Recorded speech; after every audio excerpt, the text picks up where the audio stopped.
Okay, so welcome back on our second day of this 1 week training um, on your study abroad, especially US. So of course, the two we are going to look at the application timeline and required document, but more on the required document. The application timeline is something I think I did talk about yesterday, so I will not dwell on that again. We've all at least have a bit of idea or an understanding of when to apply for priority consideration, and that is for both masters and all categories. Okay, both masters, PhD, undergrad, and sometimes undergrad. Sometimes you have to do it even a bit earlier, because of yes scholarship as well.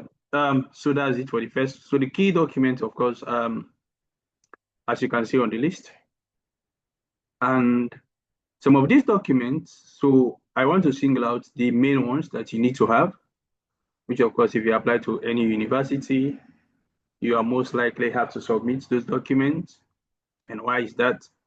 So the transcript is one, and just for the purpose of this discussion, the transcript of course shows your grades, the courses you've taken throughout your program of study, and at the end of it depends basically. But at the end of maybe the last paper or so, you will see your cumulative your cumulative GPA. I have asked some people, like when you ask people, "Oh, what's your GPA?" I can't believe people don't know actually. And people will tell me like I need to check back. I know. Like that's something I will never forget. It's just three numbers maximum. So that's it. So as you can see on the bracket, I said West evaluation.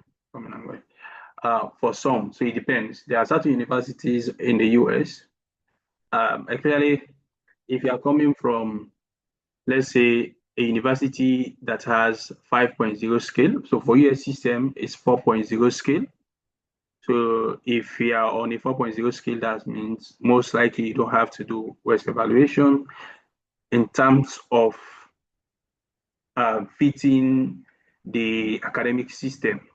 So for US, because it's 4.0, sometimes when you have like 5.0 as your, when you have like 5.0 as the scale, they want you to do West evaluation so that it matches the US system, which is on a scale of 4.0. And before just, so most often US universities accept, most of the universities have a minimum of 75, I think. If we divide, say, 3.0 over 4, I think, okay, that's 75, yes. So 75%. So some people, because they have like 5.0, they find it difficult to calculate whether they are within the 3.0, basically. So how do you know? If you have 5.0 as your scale, you need to have a minimum of 3.8, I think. So if you divide 3.8, let me see. I don't know if I can get. Glory bless someone today. Let me just share my screen for you guys to see what I'm trying to say.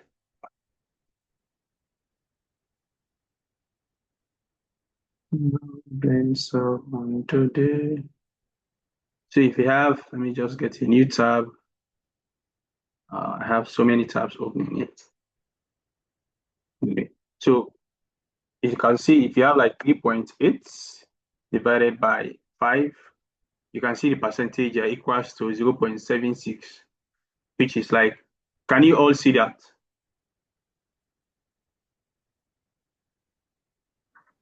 Yes, Are you guys with me? yes, I can.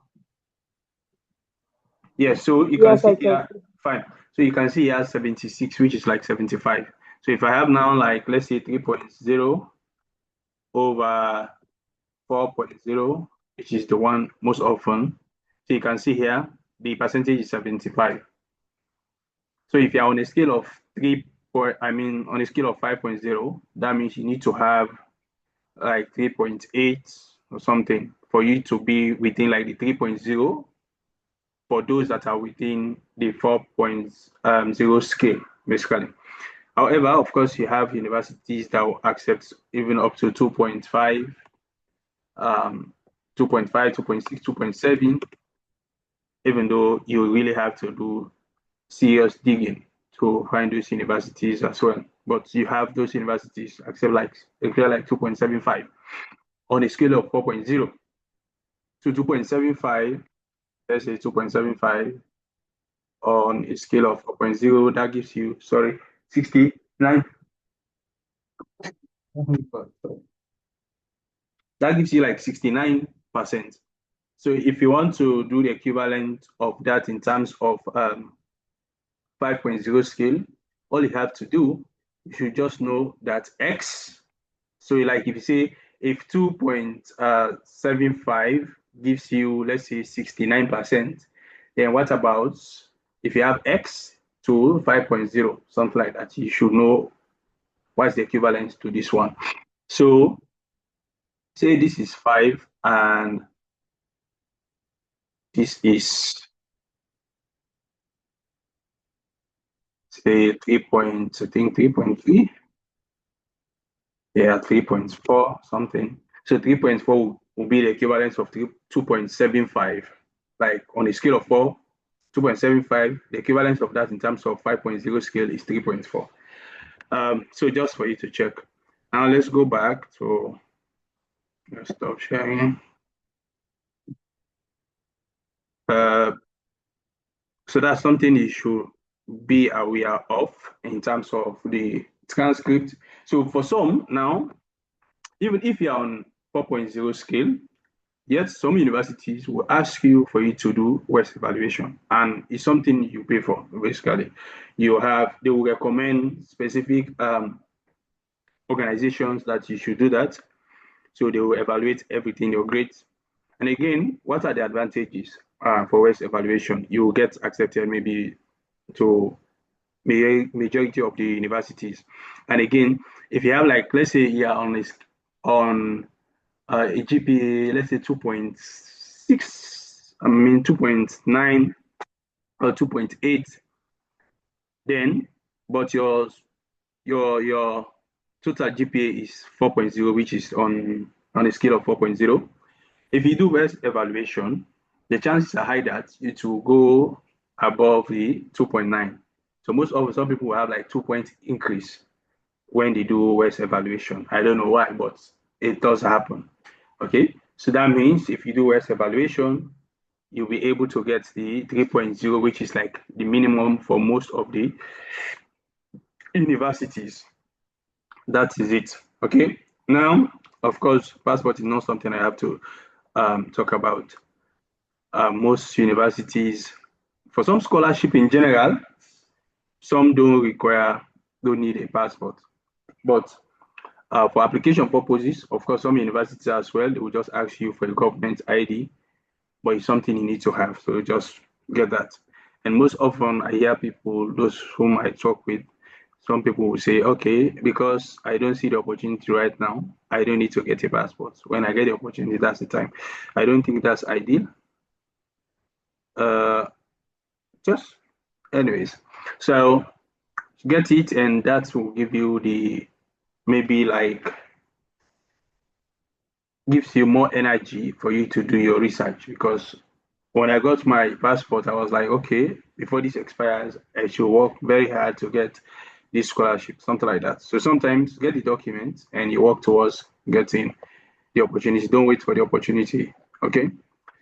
We know how difficult it is to get some of these documents. Then the degree certificate is something most often after graduation, it takes some time for you to get the original one, maybe something like that.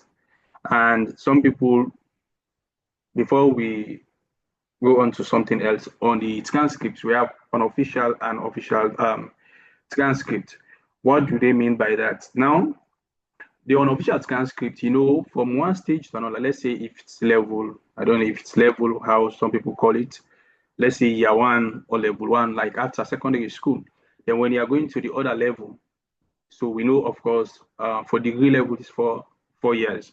So even within the first year, you have like maybe 2 semesters. I think most that's the common one.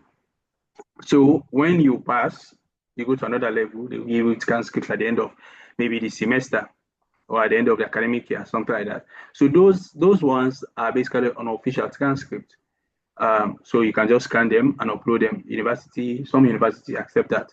So when we say now the official ones are the ones where like the registrar, they've signed, and sometimes you have to go through maybe Ministry of Education. It just depends on the countries. I have not checked for maybe like Nigeria or so, but in my country, for them to be verified, we go like the Ministry of Education, I will go to, I think, Foreign Affairs, something like that.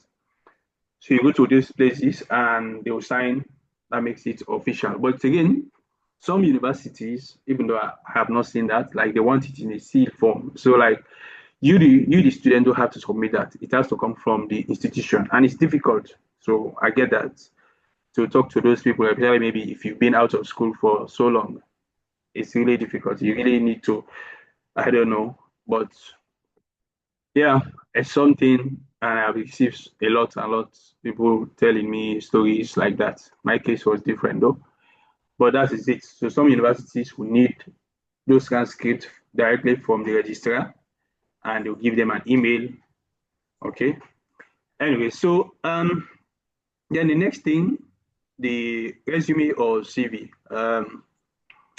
So the resume is more like a smaller component of the CV, in a sense, like maybe there are certain things you have to put on the CV. I mean, on yes, on the CV that you may not want to put them on the resume, but they are more like the same, and they can be used interchangeably. So in terms of admission, you can use anyone. You can name it as a resume. What I used to do, when if a specific university says it's a resume they need, I'll just change that to a resume. If they say they need like a CV, because even how you name the document means a lot as well. So I'll just change the name from resume to uh, CV or something like that. So that's what I used to do. I'm going to share with you an example of my resume, and we'll walk through it, just see some of the things you should put. Mine is not perfect, so but I want to share that with you for you guys to see. Yeah. Let's see.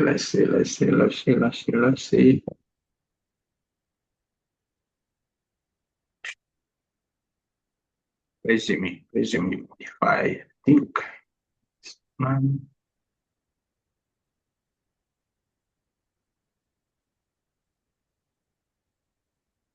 so as I told you, um, mine is not perfect, but let me just, oh, is this?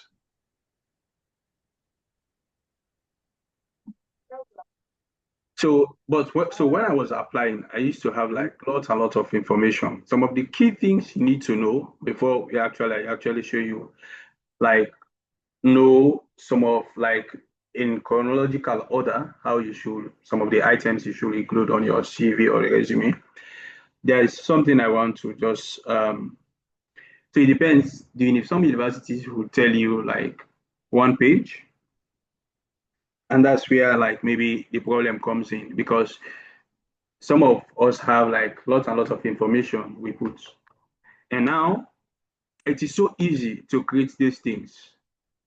It's so easy. You have like AI that will help you basically. So if you have maybe the one you have already, you can just put it, let's say, ChatGPT or something, and you just give instructions, and I'm going to show you how knowing how to use ChatGPT will actually help you in your application. Makes your life so easy. Trust me. One key thing you should know about whether it's a resume or CV are the verbs you have to use, because you really have to emphasize on that. If you see just a glance at mine, if you can see here under the, especially in terms of experience, and experience can come from anything. Maybe when you were in school, you volunteered for something, you worked for an organization, anything that will help you in processing your application. When it comes to admission, put it there. Leadership, whatever role. Some of you might say, trust me, there are certain scholarship I applied to. They will ask you like 10 leadership positions. I was like, where do you expect me to get? So I would think even the ones I got when I just entered, like, let's say JSS1 or whatever, I'll put it there. So it doesn't matter sometimes. If it's useful, just put it there. Maybe sometimes just to meet the requirement. So if you can see here under the experience, so the structure, basically, you have your information. This might be a bit different because this is our standard for my university, and they will guide you through how you should create one. So I just have my name up, and this is my university email, my contacts, my LinkedIn. Okay. Then you have like education. This is like the university, Carnegie Mellon. You see the course. Then at the extreme end, you see the city and the state, the graduation, the period. So May 2025. Now you have to look at certain courses. So if I'm applying, let's say for economics program, you have to look at some important courses that relate to what you want to study and just include them, which is what you are seeing here. Even though this one, I'm not using it to apply for any admission, but if I want to be admitted, let's say for a PhD tomorrow, I can still use that. Okay, so it depends on the area. For all the courses, this doesn't mean these are all the courses that I have taken, but I put these ones because this is the area that I'm interested to work in. So like, let's say structural analysis. For me, I want to be a structural engineer. Okay, analysis, design, AutoCAD, this is something I have to do. Infrastructure and management, because maybe I want to be like a project engineer, or geotechnical is something as well I want to work on. So if you can see, you don't see anything like transportation because I'm not too interested into that. So I don't put anything like that. You can see that one, you see BIM, which is building information modeling for engineering. So where we use like Revit or something. So I'll just look at important courses that I know that are relevant to what I want to do. So that's the same thing again if you're going for admission. If you're going for whatever program, just look from your year one to level 4, I don't know, level 200, level 400. I don't understand this system, sorry, guys. So just after your secondary school, when you enter, so from that level, whatever, all these courses you've taken until the time you get your bachelor's degree, if you look at relevance, the ones that are directly related to what you want to study, you may want to and pick some of those ones. So as you can see here, so that's education. You can see this is for master's and this is my bachelor's degree, and even bachelor's I put like relevant courses, computer aided design, analysis and design. So you will see my area of interest. Okay, so you have personal information, now education, now experience. That's what you are seeing here. So under experience, you put the company name, then the city and the country, basically. Then this is my role. I was a civil engineer in this company. And when was that? From this to this, right? Now, if you can see the bullet point, there are certain things I highlighted with black. That captures the attention of the recruiters, those who want to hire me, or even the admission officials, okay? They see the thing you are trying to emphasize. So like you can see, I say, analyze and design multi-story building. So, multi-story building for over 250 business traders. So the things I want them to focus on, I try to give them black. So once they see it, it's not hidden. They know, okay, yes. And you have to use verbs.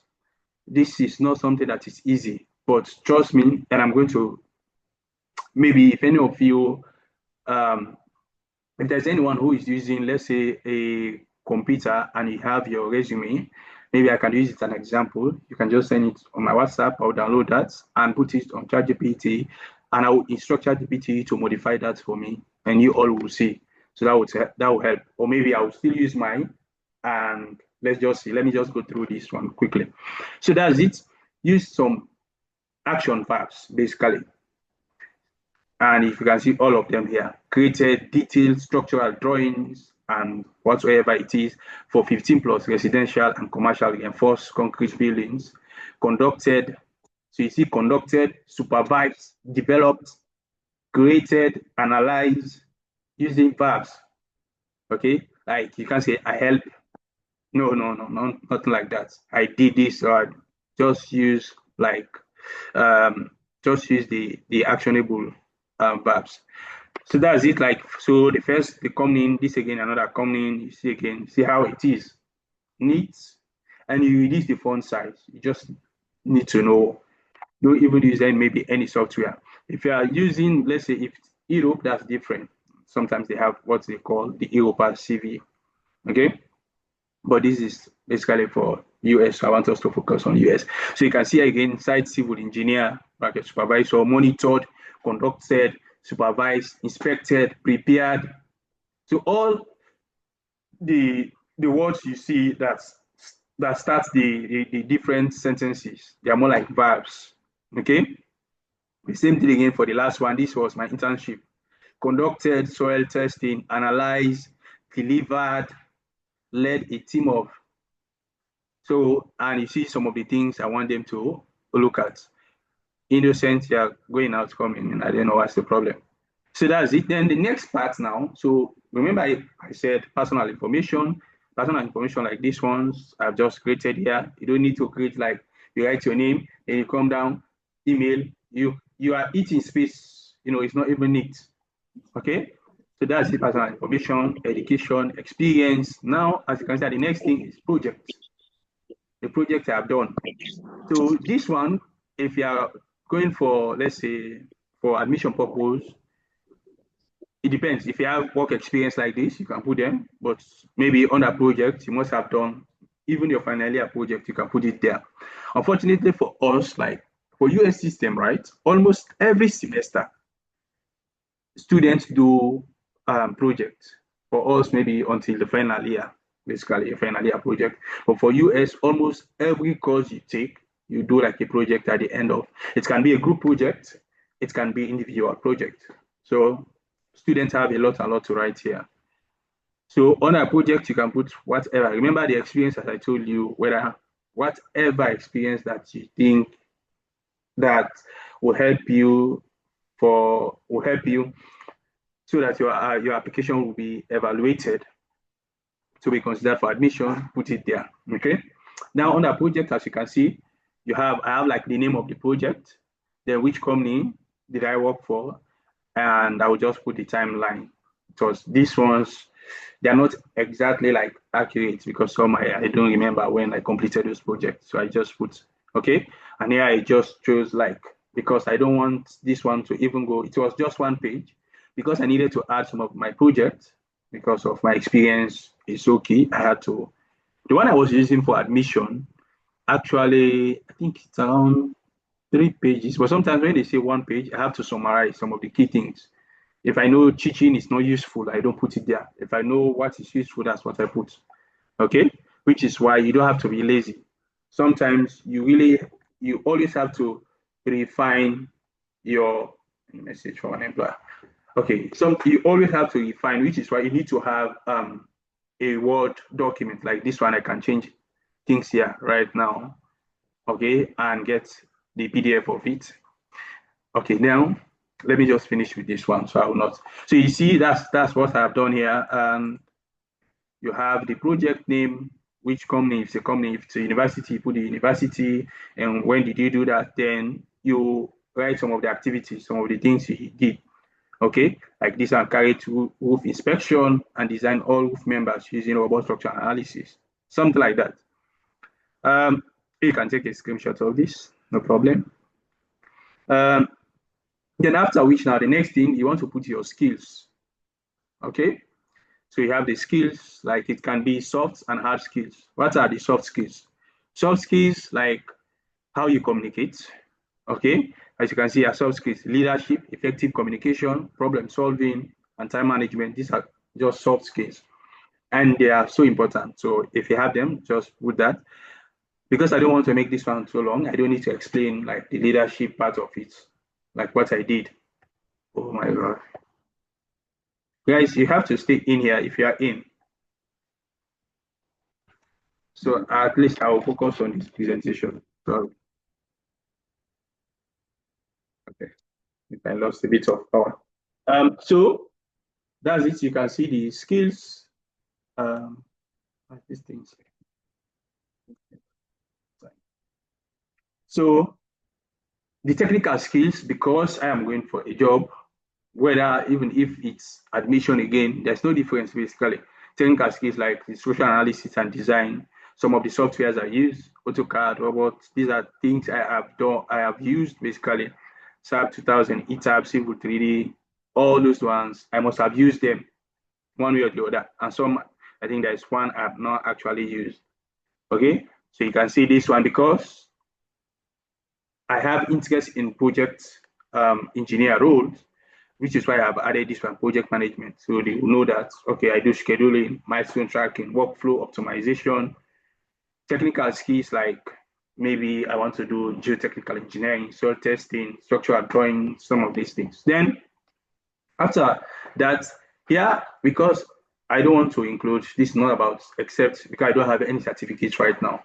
But that would have been maybe the next thing. You put certifications. If you have any certificate like extracurricular activities, what are some of the awards or certificate that you have? Okay.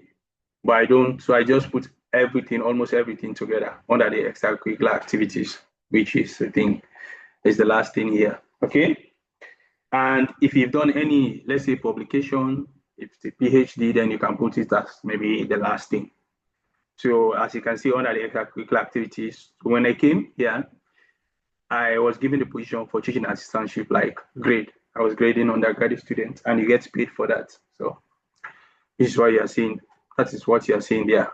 The position and which of the courses I did that for solid mechanics, the university, and one. Okay. Then within this university, I received a scholarship. Recipient, I put it there, and those the other last two are things like graduate member of the institution where I came from, Sierra Leone Institute of Engineers.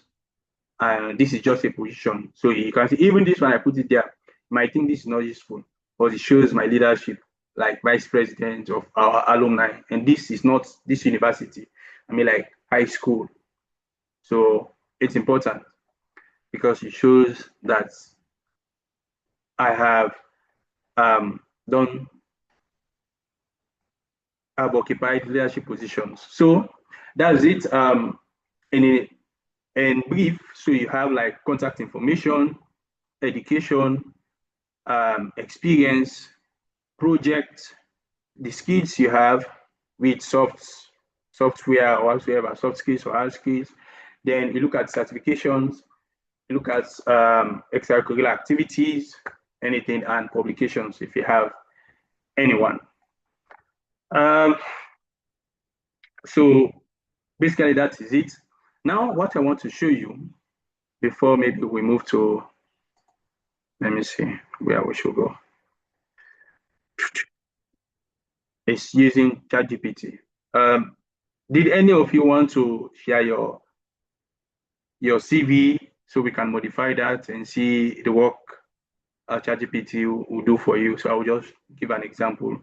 I don't know if mine is, because I use ChatGPT basically to help me. I drafted that, ask ChatGPT, I give ChatGPT the instructions and how I want it. I get that.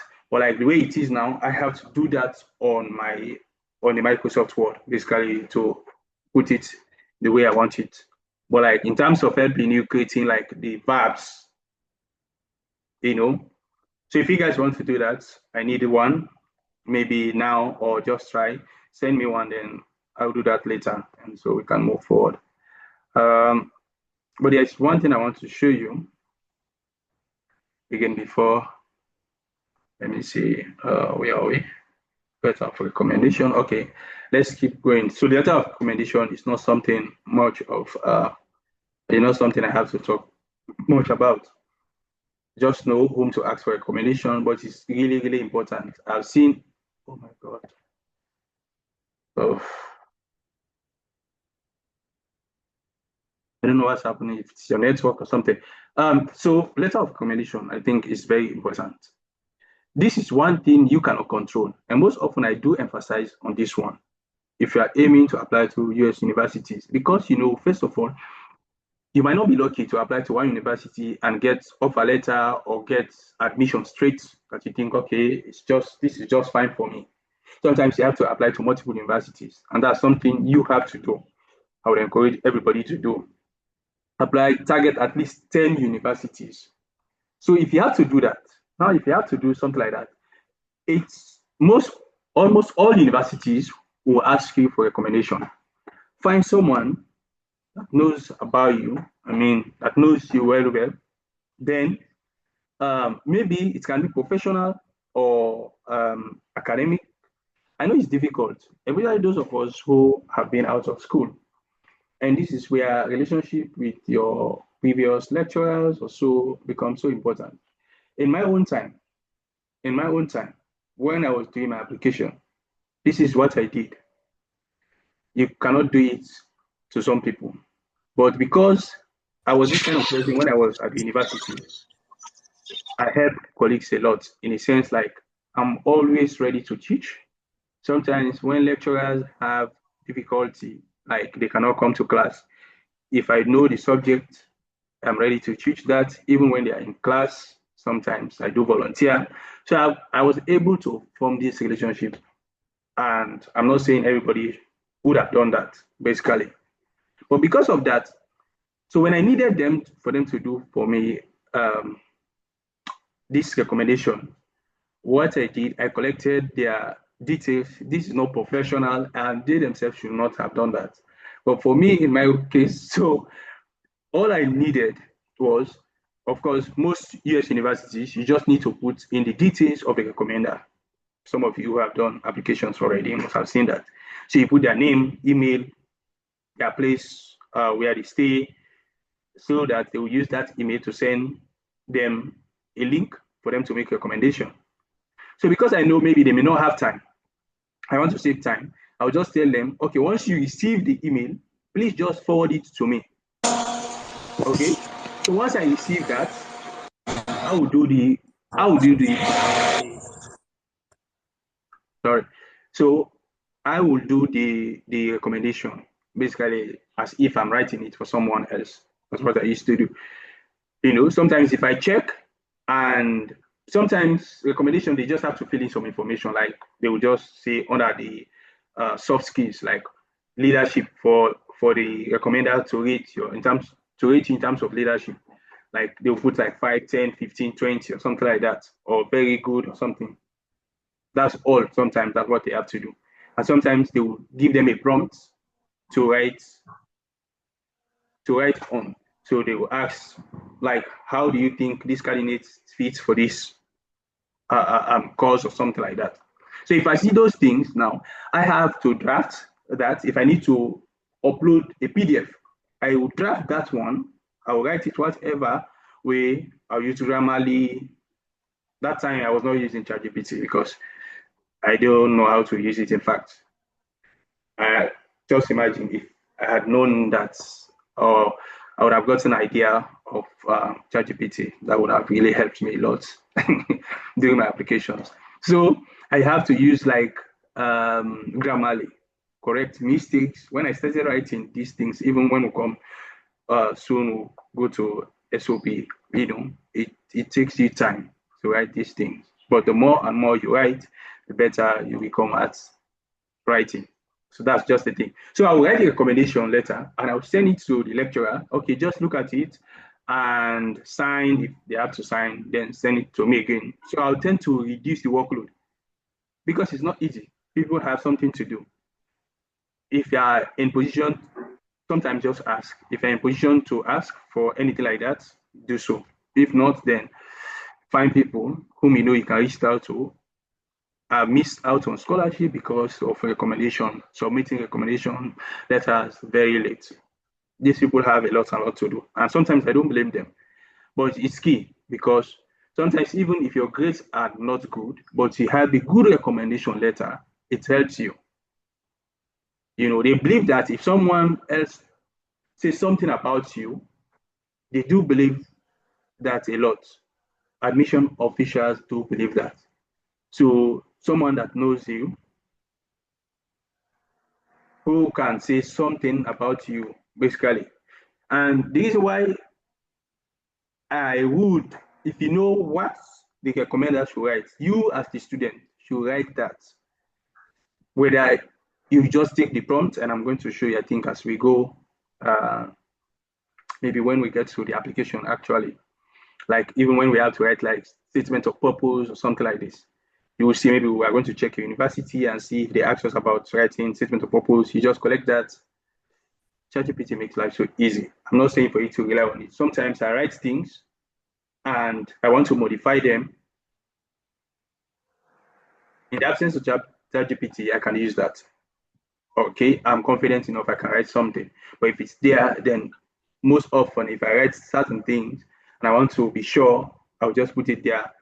And depending on what you ask of it, that's again, it's more like they say if you garbage in, you garbage out.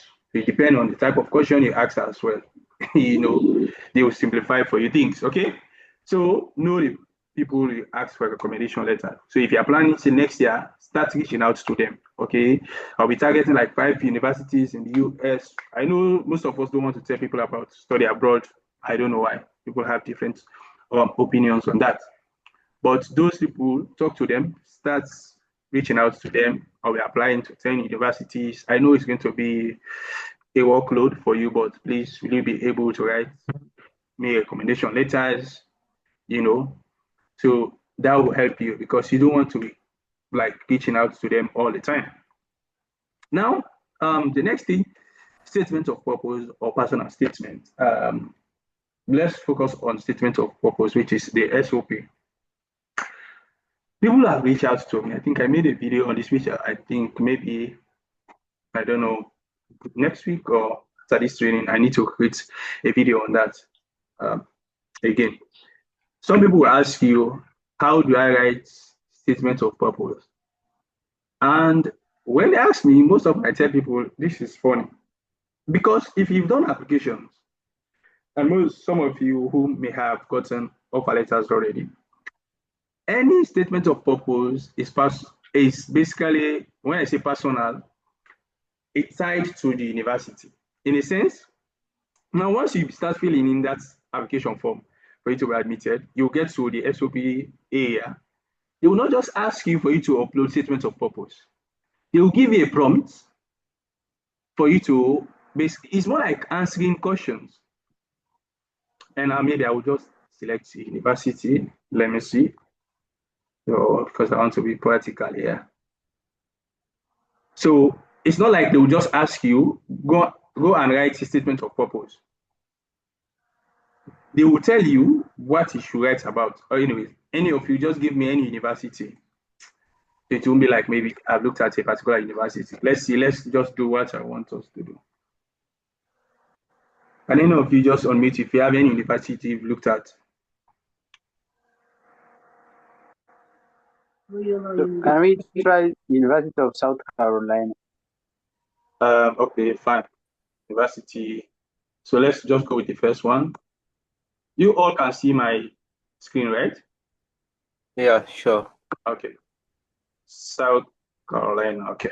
This is it. And so you just click on this one. And most often when you open, again, people find it difficult.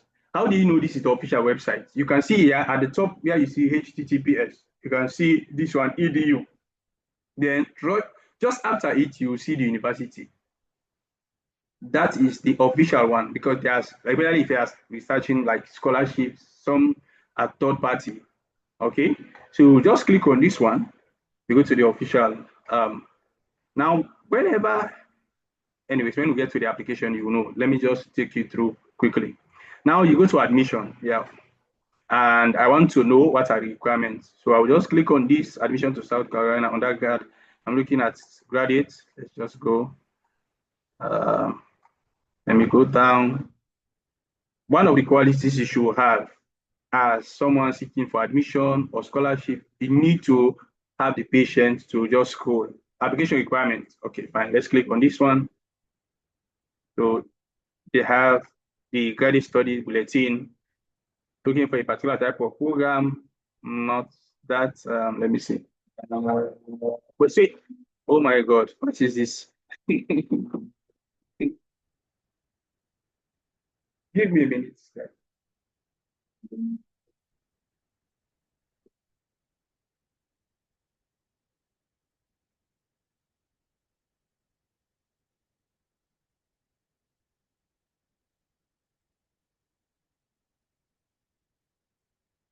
Oh my God.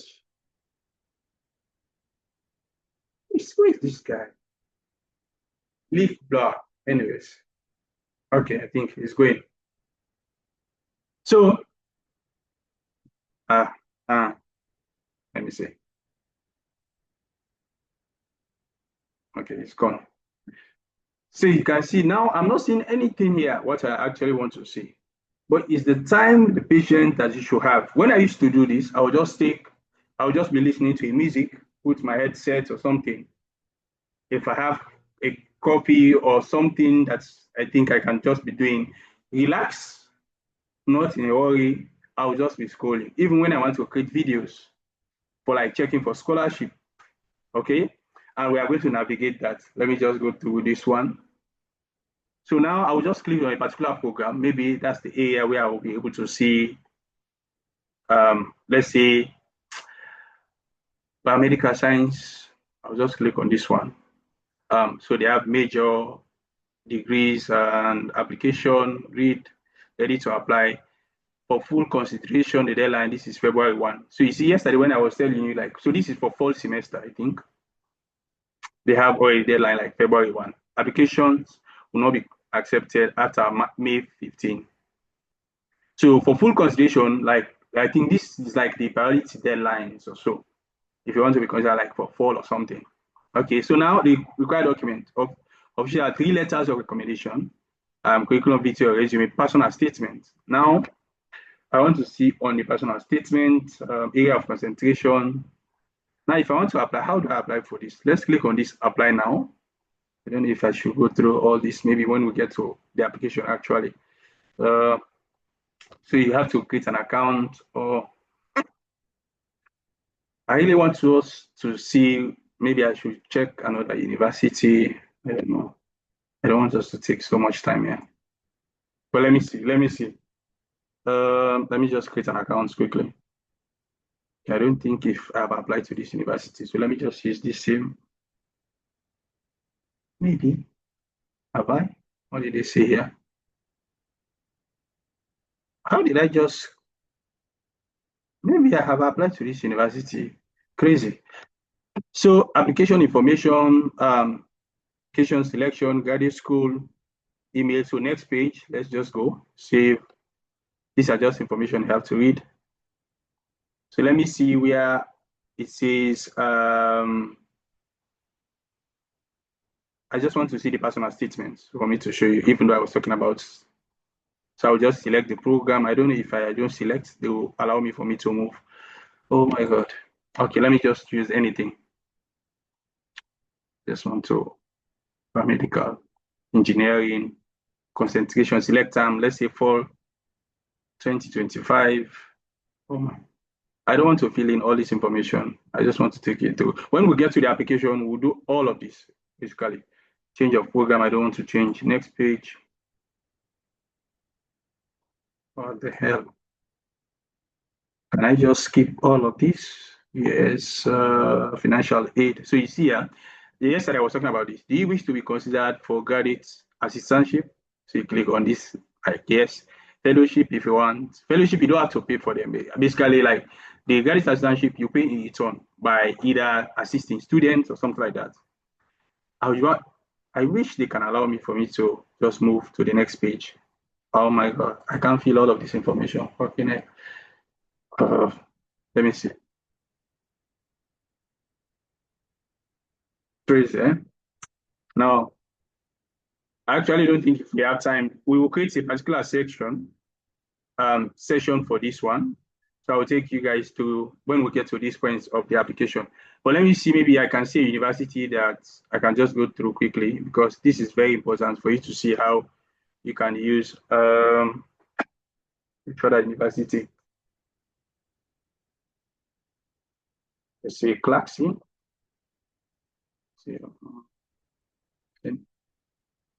Private university. This is it, Clarkson. If I don't see this one, then definitely we just have to wait. I want to see a prompt that will ask us that is easy to access. And so once you come to this one, I'll just go to, oh, I hate this university. Apply now. Let me see. We are accepting application on Clarkson freshman, graduate school application. So personal statement, essay 200 to 500. The requirement here, I think again this one, unless I must have created accounts, and within that, then I will see. Oh my god!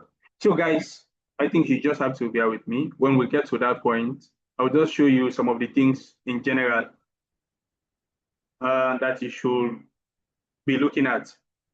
I actually don't want to do this whole thing. Let me see. I applied to this university. It said expired. So let me just see.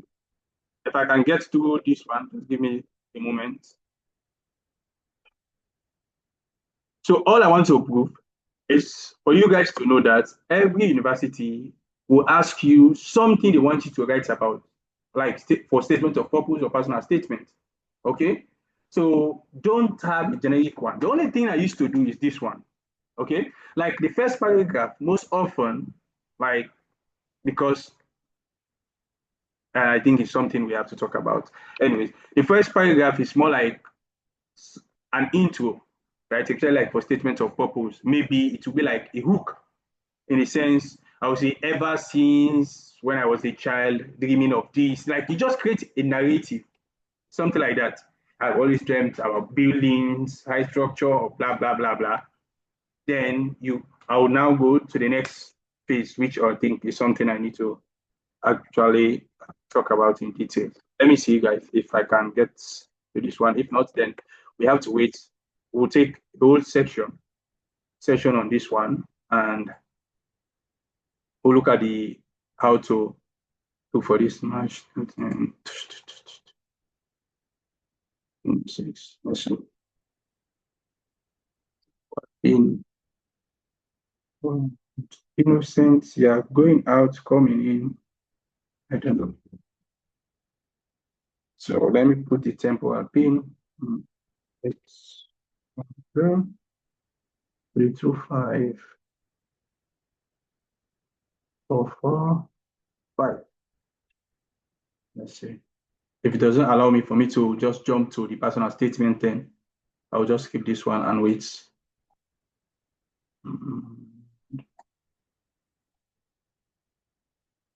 You entered invalid pin. Crazy.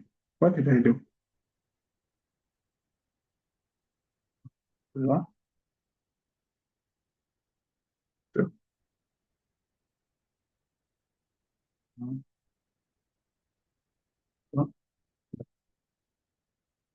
one. Okay, fine. Who is this? So now new pin, I'll just put this one.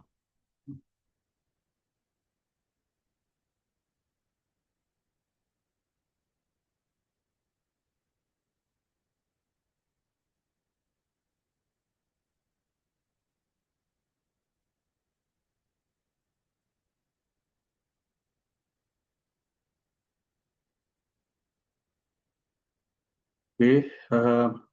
your application. You start here. This is 2024. Okay, this expires. I want to start new application.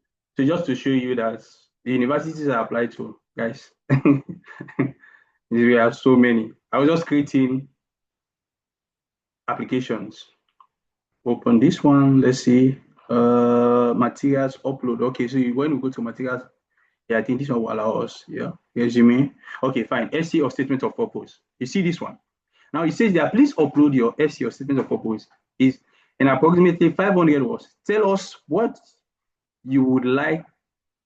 Okay, tell us what you would like to study at graduate school, why you want to study it, and other considerations you would like to tell our admissions committee. You may write about your career, which what is this? CU faculty, okay, member. I think I've jumped something. You may want to write about your aspiration for the future, how a class in graduate school or degree will serve you in your career, which CU faculty member research matches your interest. So you see, this is more like for research based, whether it's research based or not. For this particular one, they want you to, you must have looked within the university and select someone, okay? Your interest or what makes your application worthy of special consideration. So you see, so now how do you answer this? Because this one has lots and lots of questions. You may group them into like two. So the first one is just introduction, basically just about yourself, you obtain a bachelor's degree, blah, blah, blah. Then maybe from the first, after the first paragraph, which is just into the intro, now I will start to talk about, tell us what you would like to study. I want to study. So maybe this again, I will just put it in the first paragraph. Okay, like I've obtained a BSc from this, that, and now I want to study whatever it is.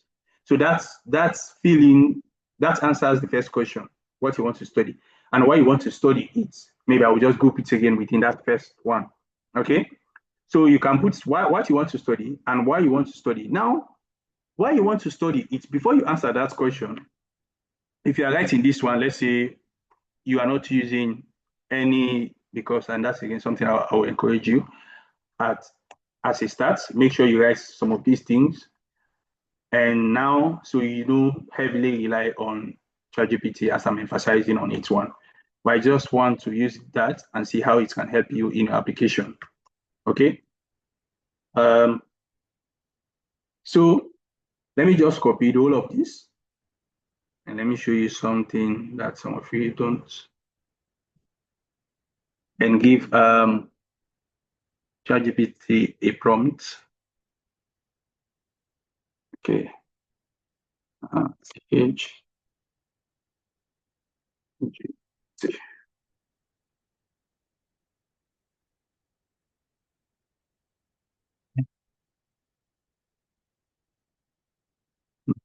So,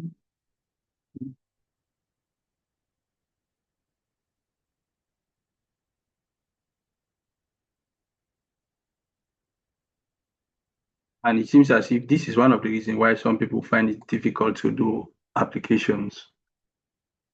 Hey, young man, don't disturb me. Take me to where I want.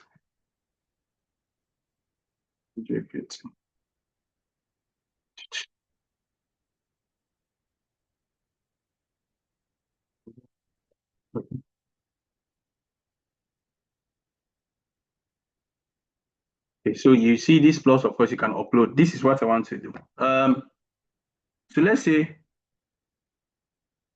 okay, so I'll just put this one. You see it here. Now, for you to, of course, you can see, if you want to drop down, you click your shift and just press enter. Are you all seeing? Are you guys with me? Okay, fine. So now this is what I'm going to write. Okay, I will just say this one. I am applying to Clarkson University for my master's. Okay. master's degree. Okay, and so what is there that I need to tell ChatGPT for ChatGPT to know? You may write aspiration, what else, faculty member. ChatGPT is going to do all of that. I don't care about that. Let me see. Okay, to pursue. Okay, I know I have a master's, but let me so I'm going to upload my CV now so that it will be like personal. So I'll just leave this one. So they will look at my CV as well and help with the write-up. Okay, so pursue, say, practicing for a master's degree in structural engineering. So now I want like a concentration, structural engineering. The one I have done is just civil and environmental, even though I have a master's already. Okay. Okay. I think that should be enough. Now I'll upload. I'll click on this one. But if, as a starter, make sure you write something. You have to do a research about the faculty, why the university, if there's anything here that talks about why the university, your aspiration, you know what you want to achieve, something like that. Okay, so I'll just put this one. Then I'll find my resume. I don't know if I can get again the old one I used to. Oh, because this one that I've modified. But anyways, let me just use this one. Resume. So now it's there. Let's see what. Of course, you have to modify lots and lots of things as well. I'll just put this one, and let's see.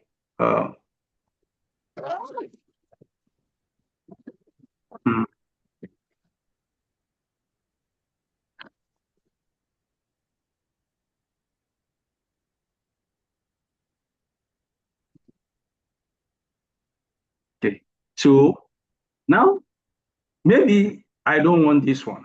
Let's say, but let me just take you through. Of course, I will not read all of this. Now, intro. My name is blah blah blah. I'm applying for master's degree in social engineering with a solid foundation. Blah blah blah. I'm eager to deepen my knowledge. Okay.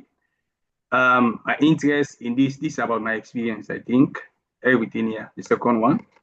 Recognizing the need to enhance my technical knowledge, I enroll into a master's, blah, blah. I do this course, I've developed it. Okay, this is more about me again, because it's I took Clarkson University stands out. This is more about the university now. Now, this is what I'm going to say. Okay, I will say this is, this is not so clear. Please be sure to answer. It's not so clear. Be sure to address each of the questions on the prompt. Yeah, like that. Okay. So I just want to see. Let's see. I don't like what. So now you see, they want to break down things. What you would like to study at the graduate school, what you want to study. Okay, why you want to study it, what are considerations. Now, you see, so it's basically addressing now each of those questions might be right. I mean, might be wrong or might be correct. So you have to see it now again and try to modify. But now getting this one simplify for you the whole process. You don't have to take 20 hours to write this whole thing. In space of 10 to 20 minutes, you are done. You just have to do a bit of research and put certain things. Now, because you are using ChatGPT, don't show this line. So I will copy all of this now. I'll just take all of this. Okay. Copy. Then I don't know if I open a Word, if you guys can see. I don't think so. So let me just share my screen again for Word document. This is my resume. Okay. Let me show you what exactly, even in my application for Modification. What is this? Let me see. So now I'll come to, I'll just create a new blank page, then Control V. I'll put this one. Control V. So it's here now. Now, this is Control A again, how you modify document. Then I'll click on this. Maybe I don't want this font style. I'll change this one. Most often I just use Times New Roman. Then I'll click on this one, the spacing. Maybe I want it to be 1.5 or whatever. Sometimes they give you like double. If they say double space, you click on this one. And those criteria are set as well for you to write this document. It's very important. If you say double space, you click on this. Because they want to see everything clear. Now, if it's 1.5, you click on this. So once this is done, now you see these lines. If they see these lines, they will definitely know that it's ChatGPT. So you delete this one because there was a dash there. I'll just click space bar, click on this space bar again, and I'll change all of that. Now I don't need this one. I will take this one because it's not like expected. I've already done this one. So you see, even though it's ChatGPT, but of course they make mistakes, lots and lots of things. Now I have to read this one again now to see whether they've been able to answer all my questions. If not, I will still ask certain things, whatever I need. So this one, I'll take this one, get this, and maybe there are certain words, I'll change them. All of this, I'm not saying it for you to be lazy, but it helps you having to, okay, look at this, Remember, I didn't check any of the faculty. You see, I am particularly drawn to calculating university faculty and research in areas that aligns with my goals. I'm interested in the work of, so even if I don't know, now I'll just go to the faculty and look for this person, Dr. Kero DJ, whose research is structural health monitoring and smart infrastructure, will enhance my understanding of real-time performance assessment. If it's something that I'm interested in, I'll just leave it like that. So, but if not, then I'll choose a particular faculty. Then that faculty's name is what I'm going to write now on the, I'll just tell again ChatGPT, talk about this person, something like that. So it makes your life so easy. I'm not doing this for you to be lazy, but it helps you a lot. Okay? So the emphasis why we actually went all this process, I wanted to basically convince you that there's no generic statement of purpose. It depends on the university. So first of all, you go to the university, you start your application, you see the prompt, you just answer those questions. That is it. If it's very difficult, now, if you don't want actually ChatGPT to write the whole thing for you, you just say, okay, guide me to what and what I should write. Maybe something like that. One step at a time. Okay, let's address the first two questions. What do you think? Or explain that to like a kindergarten. Based on what you tell, just like what I said earlier, that if you garbage in, you garbage out. So the instructions you give, how you modify what you ask will help you. Now, the reason why I added my resume, so they will look at my resume and see how that aligns with what I want to study and makes the write-up so easy instead of like ChatGPT just think of some some crazy things and put it there. Okay? And I will say it again. I'm not sure you need this one for you to be lazy in your application, but it helps you. It helps you to do your write-up. Just copy that, give it instructions on what and what you need. It will help you and makes your life so easy. Okay, so let's go back to the presentation and let me actually take you through what in general. So let's say in general, even though I told you just now that there is no generic personal statement of purpose or personal statement, but in general, so the first paragraph will always be about you and your intention, what you want to study, your aspiration. Like you need to have, if you are doing YouTube channel or social media, you know what we call a hook. A hook is to draw the attention or capture the attention. It can be like, not like a story, but for instance, can be anything that basically captures the attention of the reader. You just have to be creative sometimes. That's the other thing. But you get used to this, the more and more you write. That's just the thing. So now let's look at the structure in case it's just general, even though I've never seen anything like that.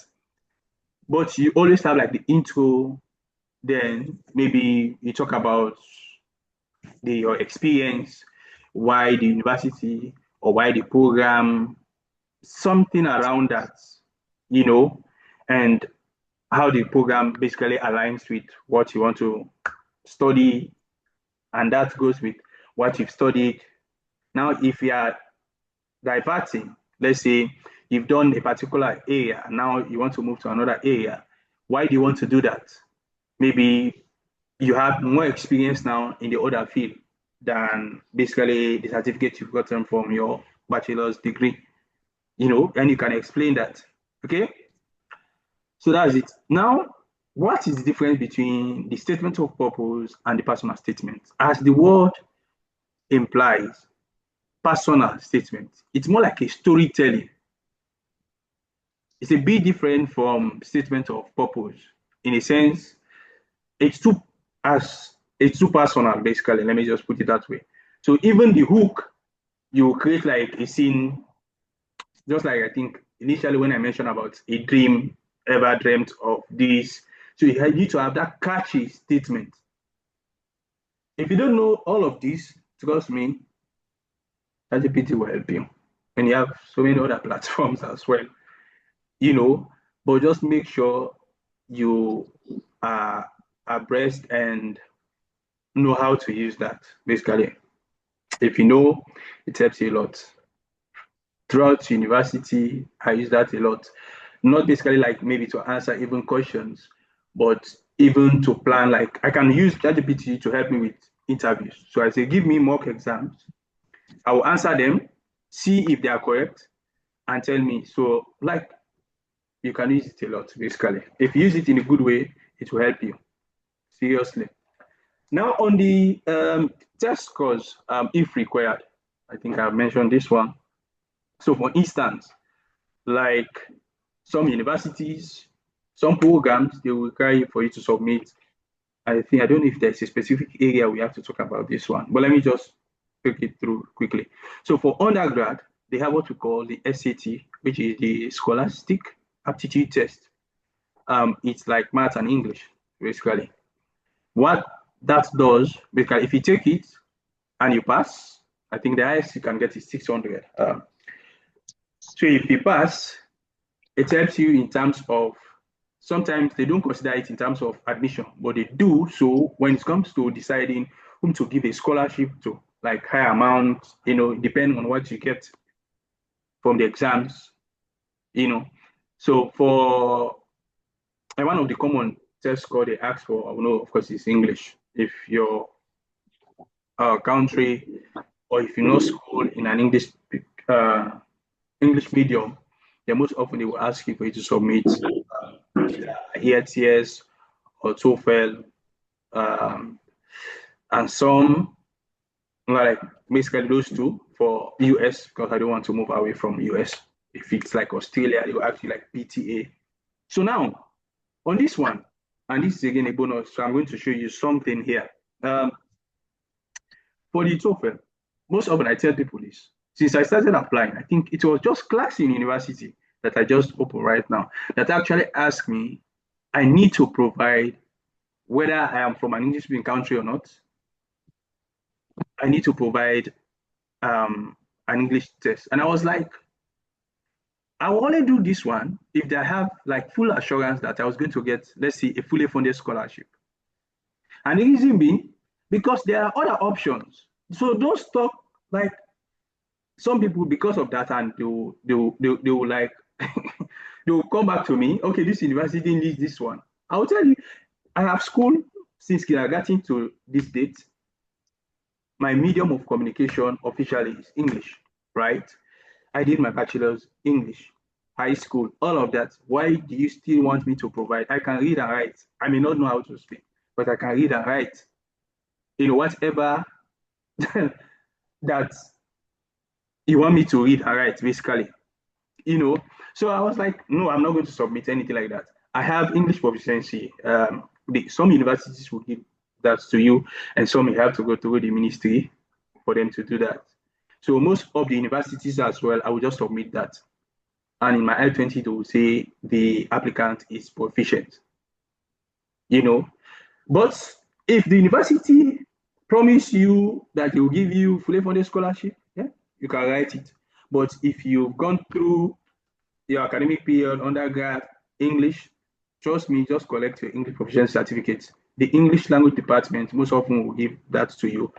Okay, so let's just get that. Now, I made a video, because you guys have joined, I made a video about how people can access the TOEFL in case they want to write to it for free or something like that, using 8B education investment.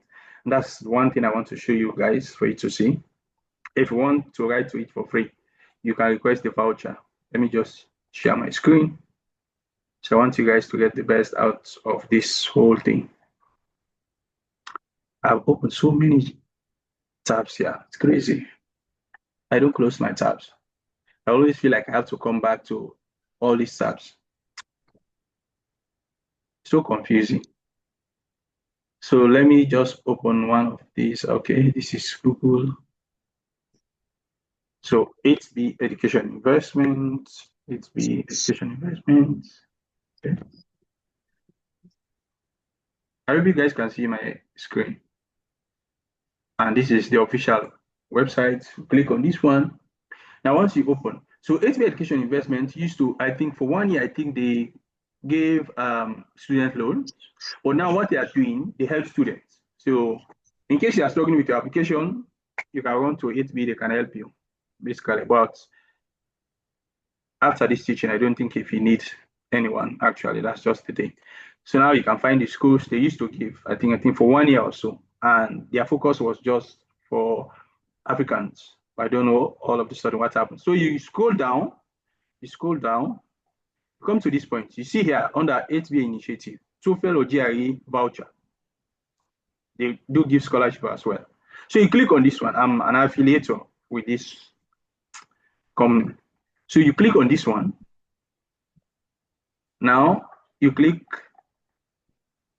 come down here and fill this information. Request a discount voucher. Complete this survey for prospective voucher. Now, for you to do that, you must have looked at a university. So let's say Clarkson. Clarkson requires, I think, TOEFL or something, as I just mentioned. Now, you know Clarkson. And the statement of purpose, which you've already written, you keep that. Now, you fill in all this information. You upload a copy of your identity or passport. It can be a government ID. Now, the diploma certificate or school leaving certificate, which is just your degree certificate. Then a copy of your CV, you upload that. Brief statement of financial need. So this one, basically, you just write your situation. Okay, maybe you're not working right now, you're out of school, blah, blah, blah. And without them, you cannot write this blank. You write whatever you want to write here, requesting for them to help you. Now, list of target schools. So let's say, you know now that Clarkson is one of the universities that requires, then I don't know, South Carolina that we just checked, I think they need as well. Okay, then you write those universities, depend. You can write up to 3. Now, this one says provide a statement of purpose, one of the target universities. So I'll just put that one that I've written just now with using ChatGPT or so. Let's say I have modified that. I'll just paste it here. You click on this one, I'm not a robot, and submit. That's it. Now, once you've submitted the application, after submitting, you'll be required to attend an eligibility confirmation interview. So they want to see whether actually, because, and this is the thing I was saying, some people may want to use this one now to get this voucher and sell it to people so they can make money.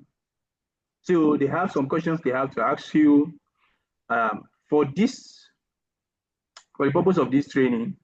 Basically, it's just about your aspiration, what you want to go and study, which university as well. So you need to know the universities you mentioned. They will not ask you, of course, to narrate all the statements of purpose. No, nothing like that. Okay, what inspires you? They just want to know whether, like, your intentions are genuine, that you actually need this voucher, because it's very expensive. You have to be up to 300 or around, I think, 400 or so, even for GRE. So I got a voucher when I wanted to write the GRE, even though I never used that one. It just expired. Okay, but so you just do that. And once you fill in, you wait for them, to get back to you, and you do that interview with them. Once they are convincing enough, they will send you the code. Now, when you go to ETS, ETS is the platform for you to register for these exams. Okay, you just type this. That is the English testing service. Let me show you. So you click on, say, ETS, English testing service here. Log in with your ETS. I don't. Maybe I have an account with them. Let's see. I should have ETS login. This is the sign up. So this is for GRE, see, TOEFL. So if I click on this one, GRE, I don't know if maybe mine has expired because it's been like, I think 2 years already. I don't want to create an account. But let's just see. Your journey to graduate, schedule your GRE test. Get started. Already have, let me just click on sign in and see. You can read all about this. Let me try if gibrlqcy, gibrlqcy. Okay, you can see at ET. Maybe let me just try. If not, then I will just forget about it. But as you create that account and you schedule for the exams, change your password, enter a new password. They want me. So I will not go through all of that. Basically, this is not the time for that.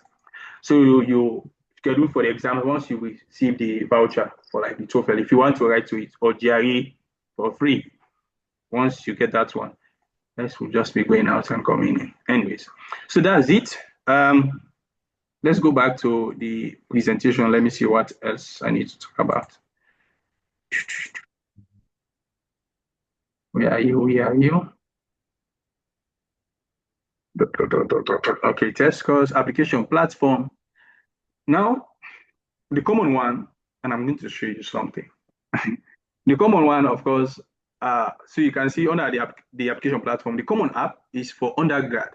If you're an undergraduate student and you want to apply to US universities, because you have to apply to maybe more than 1 or 2 or 3 universities, what happens? The common app allows you for you to do all your applications using just one platform. Okay, you have like the common app, and the other one is, I think, Coalition app, something like that. Coalition. Yes. So I think there are 2 platforms you can use. So you don't have to create different password for all the universities. Some people get mixed up. So you have like one platform for you to do all those applications. Of course, this is another one, the university portal. We are in there, you go individual. Now, there is one platform for graduate students. It was created by international students. Let me just take you. I hope I remember that. And I think I created an account. I used that when I got my first offer letter at University of Ottawa. So let me show you. Let me show you guys. When you go through this process, trust me, it helps you a lot to navigate this whole tedious process. I hope I don't know if I can remember it now. I've forgotten. It's not the common app.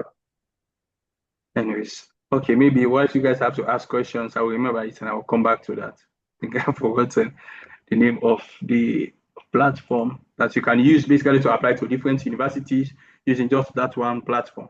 And most of you don't have to write most of these personal statements or this, that. I think so they serve as an intermediary between you and the school. Oh my God, I've forgotten. Anyways, let me share. Applyboard? Yes, exactly. I think maybe you must have looked at my videos or something. Yes, Applyboard. I think it's created by Indian students or something. So you see Applyboard. Yes, that's it. Exactly. Thank you so much. Now, how did I get to know Applyboard? For me, I asked lots and lots of questions. And this lady, I don't know, because I was just putting my information, emails. So I keep receiving emails from BC Immigration Consultant, is Canadian consultancy firm, something like that. So what Applyboard does, it helps you with your application. Let me see the actual platform, Applyboard. Yes, this one. So you register, you log in. Let me see your feature. This one can help you a lot. And I think they give as well you'll see different scholarships as well. I think they have a catalog of scholarships. If you want to research about scholarships, okay, we've helped the amount of students we've helped. They have like 140,000 plus global programs, 1,500 institutional and globally, nationality, years of experience, blah, blah. They will help you. Now, and you don't have to pay. It's free, basically. You see, my email, I don't think this is the email I use. Madi Kamara, I think this one was the common one. Let me see. I hope it opens. I hope so. So whatever I tell you guys, something I must have tested. I must have done that. So you see, now when you come here, you will see programs. You will hear what it does. You research programs. You click on that program, and you just submit documents. So they will serve as an intermediary and send the application to the university. Now they will be sending you information, like if the university need further details. When I used to receive this whole, when I started this whole thing. Now my application, if I have any, well, I don't think if I have again application here because it's been really well. Okay, I still have. Okay, fine, perfect. This is the one, Masters of Science, Civil Engineering, Structural Engineering. Which university was this, in fact? Okay, U.S.A. This is U.S. Yes, University of Illinois at Chicago. This again accepted. This is the first university I think that gave me offer letter, but it was for pathway because I didn't know that I need to apply because I didn't know the process. Basically, I just applied for one semester pathway, and when I got accepted, I reached out to MPOWER. They could not give me because the program duration does not meet the requirement. And this again, I got accepted. I think I withdrawn the application. Okay, fine. This is the first one, University of Ottawa in Canada. You know, so whatever I tell you is something I must have tested. Yeah. Now, what this one does, if you're applying to US university, I think you have like two free universities you can apply to without paying. I think that's the downside of it. Now, if you want to add more than two or three or something like that, then you have to choose now universities that will accept application fee. I think based on that, that's how they get some money, something like that. But this one saves you a lot with the application process if you understand how to navigate this one. And you can use filters to select like cheap universities. You apply filters, you pay if you have to do any payments. So this is just the home, complete profile. You start with your profile. So you start applying, they will review and submit. You get your results, whether you're given offer letter, they're now the visa, and onto enrollment, they will help you. The whole process, you know. So that's it. I think this is the lady, in fact. Oh, I see. So, yeah, as I told you, this lady actually helped me. I still have a number, Carrie Davis. This is an immigration consultant, yeah. And this was 2021. I said that was the time I created this. So it's crazy. It's crazy. If you think you are putting so much effort, I just want to encourage you. Sometimes it pays off. It's a process that involves patience, time. So that's it. Basically, the application platform and application fee waivers. I talk about this one. I think when we have to go to application process, I will show you in detail because we've gone past the time for this for today's presentation. Basically, let me see, where am I going? Okay, so for application fee waivers, if you apply early, you select the universities early, you reach out to credit coordinators. If you request, even if they need application fee, even if you see it under the requirement, just put in the application. Then once you submit your application, some universities, of course, they will allow you to submit, then they will start asking you to pay the money before they can review your application. So once you submit, you start reaching out. Sometimes you reach out and they'll give you a waiver. Sometimes you register for their events. I've mentioned this one because they have admission events they organize. I mentioned that yesterday. So they will say all attendees, application fees are waived. Okay, guys. So that is it for today. How would I call this one? Presentation. And I think just maybe one question from each of you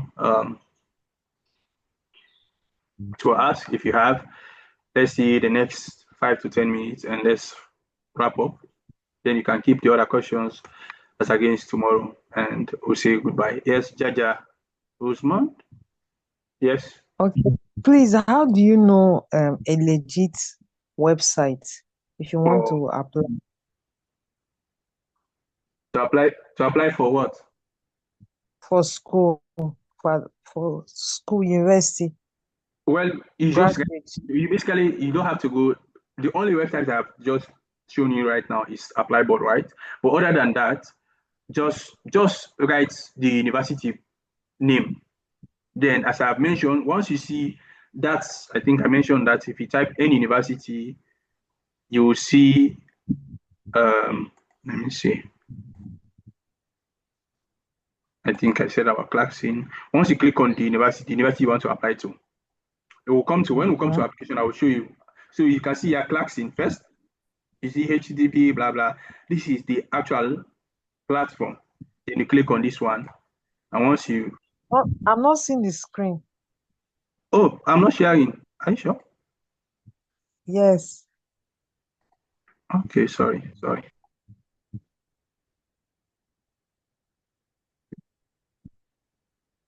Can you see now? Yes. Okay, let me go back. Let me just start this whole thing. So I say you want to research about Clarkson. You click on Clarkson University. With this year just coming and going. Oh my God. Then I will just scroll down. You see this one, you see Clarkson first. Then just after it, you see home Clarkson. This is actually the official website for this university. Okay. How you basically identify the university. So if I say again, let's say which other university? Drexel University. I'll click on this one. So go down, you see Drexel here again, then you see just after you see Drexel. That's again the official website. You click on it. And Okay. now how to navigate here, you go first to admission. Anyways, when we get that. All right. Yes, anyone with any other question?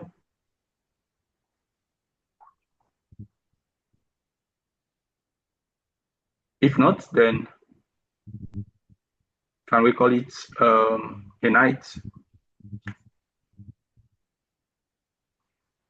So, guys, please, if you are on the WhatsApp group, I've been pleading for you just to give me a review on my Facebook page. And if you have time, please do that. If not, it's okay. Send the link to your Facebook page now. I To the think, group. yeah, I think maybe you joined very late because I think I posted it sometime back, but I will do that definitely. So, yes, if there is no other question, then see you guys tomorrow, same All right. time, Thank you. 7 p.m.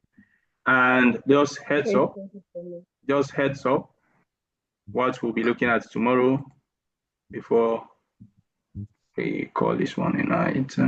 So that will be the 3. So fine, I think tomorrow is actually the main thing. So be sure you're here early, and we'll look at scholarship, assistantship, funding, merit-based, fully funded, everything about scholarship, I think, tomorrow. Yes. So bye-bye, guys. See you tomorrow. Bye-bye. Bye-bye. Bye. Bye-bye. Yeah, you're welcome. Bye.